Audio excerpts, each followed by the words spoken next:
Hello बच्चों, how are you everyone. तो प्यारे बच्चों, आज हम पढ़ेंगे 10th क्लास की प्रश्नावली 7.2 का पहला क्वेश्चन। ठीक है, तो ये पहला क्वेश्चन पढ़ने से पहले आपको पता होना चाहिए कि जो अंतः विभाजन का सूत्र होता है वो क्या होता है। ठीक है, वैसे तो मैंने आप लोगों को इस चैप्टर के बेसिक में बताया है, ठीक है, बट हम समझ लेते हैं थोड़ा सा।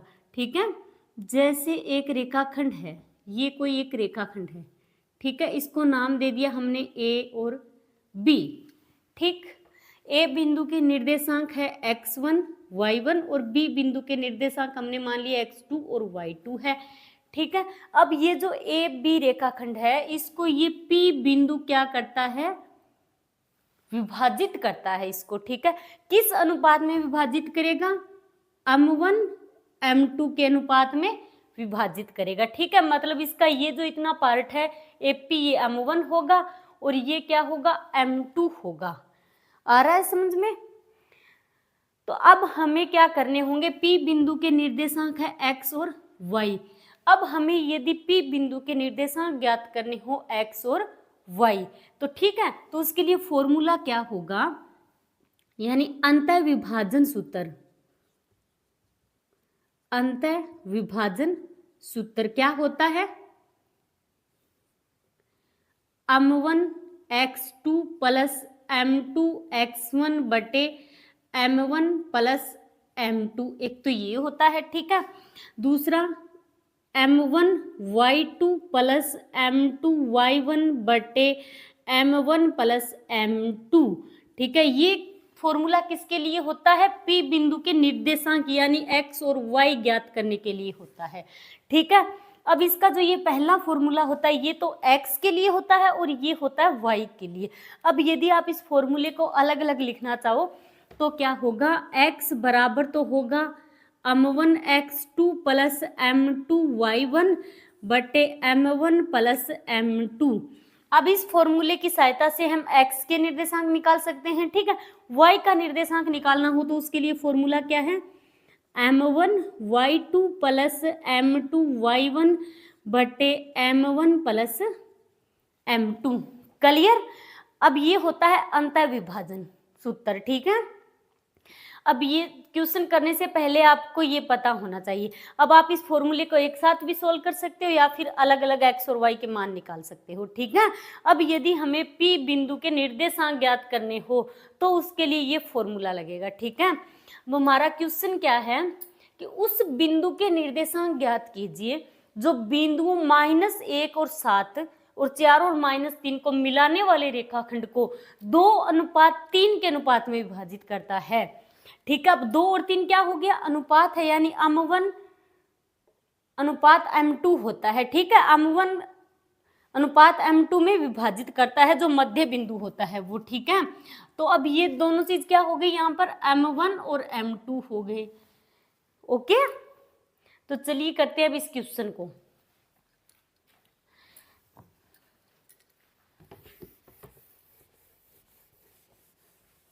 सबसे पहले हम क्या करेंगे, एक रेखाखंड खींचेंगे। ठीक है, ये एक रेखाखंड खींच लिया हमने, अब इसको नाम दे दिया ए और बी। तो क्वेश्चन हमारा क्या है कि उस बिंदु के निर्देशांक ज्ञात कीजिए जो बिंदुओं, ये दो बिंदु दे रखे हैं हमें। ठीक है, तो इनको हमने ए और बी मान लिया। तो ए बिंदु के निर्देशांक तो हो गए -1 और 7, बी बिंदु के निर्देशांक हो गए 4 और -3। ठीक है, को मिलाने वाला रेखाखंड, मतलब इन दोनों बिंदुओं को मिलाने वाला रेखाखंड को 2:3 के अनुपात में विभाजित करता है। मतलब यहाँ पर एक कोई बिंदु है P, वो क्या करता है, A और B बिंदु को मिलाने वाला जो रेखाखंड है इसको 2:3 में विभाजित करता है। तो 2:3 होगा। अब इसका मतलब क्या हुआ, 2:3 का, यानी m1 अनुपात m2 में विभाजित करता है, तो ये तो m1 होगा, ये m2 होगा। ओके, ये हमेशा क्या करता है, बीच वाला बिंदु इनको दो भागों में विभाजित करता है m1 अनुपात m2 में।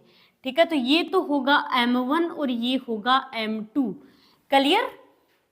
और P बिंदु के निर्देशांक क्या होंगे, x और y होंगे, ये 3 है। ठीक है, अब हमें क्या करना है, उस बिंदु के निर्देशांक ज्ञात करने हैं, ठीक है, यानी P बिंदु के निर्देशांक हमें ज्ञात करने हैं।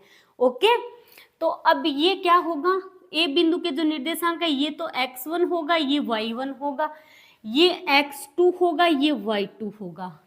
ओके, अब आप चाहो तो यहाँ लिख सकते हो क्वेश्चन में, ठीक है, हमें दे क्या रखा है, यानी A बिंदु के निर्देशांक हमें दे रखे हैं -1 और 7, B बिंदु के निर्देशांक हमें दे रखे हैं 4 और -3, ठीक है।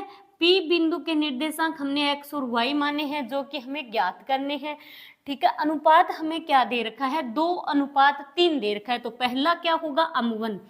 P बिंदु किस अनुपात में विभाजित करता है, बीच वाला बिंदु m1 अनुपात m2 में विभाजित करता है, ठीक है। तो ये क्या होगा, m1, तो m1 बराबर तो 2 आएगा और m2 बराबर आएगा 3। क्लियर। अंतर विभाजन का फॉर्मूला क्या होता है, अंतर विभाजन सूत्र, अंतर विभाजन सूत्र से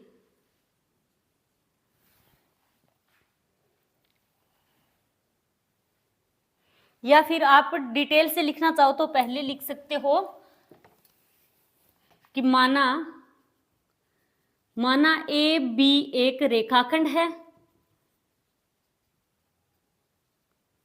रेखाखंड है जिसको बिंदु P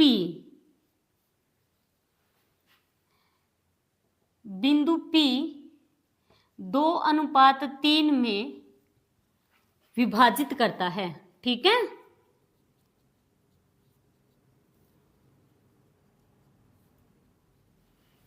तो अंतर विभाजन सूत्र से, अंतर विभाजन सूत्र से, अंतर विभाजन सूत्र क्या होगा, अंतर विभाजन सूत्र यानी x y के हमें निर्देशांक ज्ञात करने हैं, तो अंतर विभाजन सूत्र क्या होगा, m1 x2 plus m2 x1 बटे m1 प्लस m2। ये तो किसका निर्देशांक ज्ञात करेंगे, तो x का निर्देशांक ज्ञात करेंगे तो ये फॉर्मूला होगा, ठीक है। और y का निर्देशांक ज्ञात करने के लिए क्या होगा, m1 y2 plus m2 y1 बटे m1 प्लस m2। आया समझ में। अब ये किसके लिए होगा, y बिंदु का निर्देशांक ज्ञात करने के लिए, ठीक है। या आप इन फॉर्मूलों को अलग अलग भी लिख सकते हो, ये तो x के बराबर लिख सकते हो आप, अब दोनों का आप एक साथ करो तो एक साथ कर ले सकते हो, ठीक है। या फिर आप चाहो तो इसको x के बराबर लिख सकते हो, इसको y के बराबर लिख सकते हो, कैसे, तो ये तो x के लिए होगा, तो x बराबर m1 x2 plus m2 x1, ये गुणा में है बीच में, ठीक है, बटे m1 प्लस m2। तो ये तो हो गया x के लिए। अब ये किसके लिए है, y के लिए, तो y बराबर क्या होगा, m1 y2 plus m2 y1 बटे m1 प्लस m2। क्लियर। अब मान रख दो इसमें, तो x बराबर m1 कितना है 2, तो m1 की जगह 2 इंटू x2। अब x2 कौन सा होगा, एक के निर्देशांकों को तो हमने क्या मान लिया, x1 y1, b बिंदु के निर्देशांकों को हमने क्या लिया है, x2 y2, ठीक है।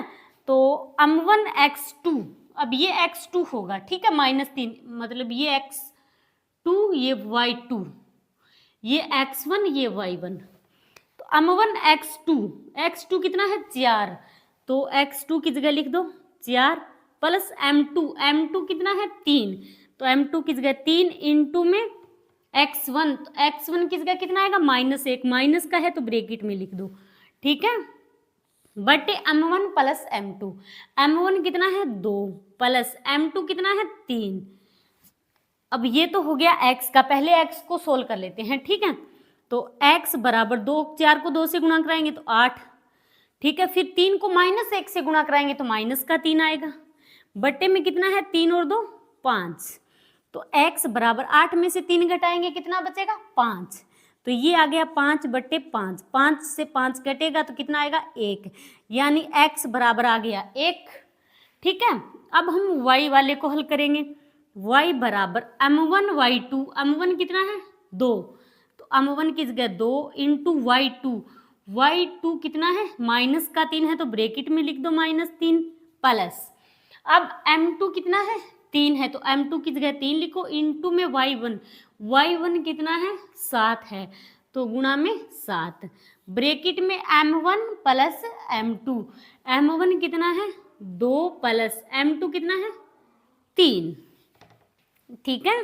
तो y बराबर, अब -3 को 2 से गुणा कराएंगे, ठीक है, तो माइनस के कितने आएंगे 6, तो ये आ गया -6 प्लस 7 को 3 से गुणा कराएंगे, कितना आएगा 21, तो ये 21 हो गया, बटे में 3 और 2 कितने हो गए 5, y बराबर ये -6 और प्लस का 21 है, ठीक है। तो प्लस के 21 में से हम क्या करेंगे -6 घटा देंगे, ठीक है, तो ये बचेगा 15/5, अब ये कितनी बार कटेगा 3 बार, तो y बराबर कितना आ गया 3, क्लियर। तो अब हमें क्या बताना था, P बिंदु के निर्देशांक बताने थे, ठीक है। तो अब आप लिखोगे अतः P बिंदु के निर्देशांक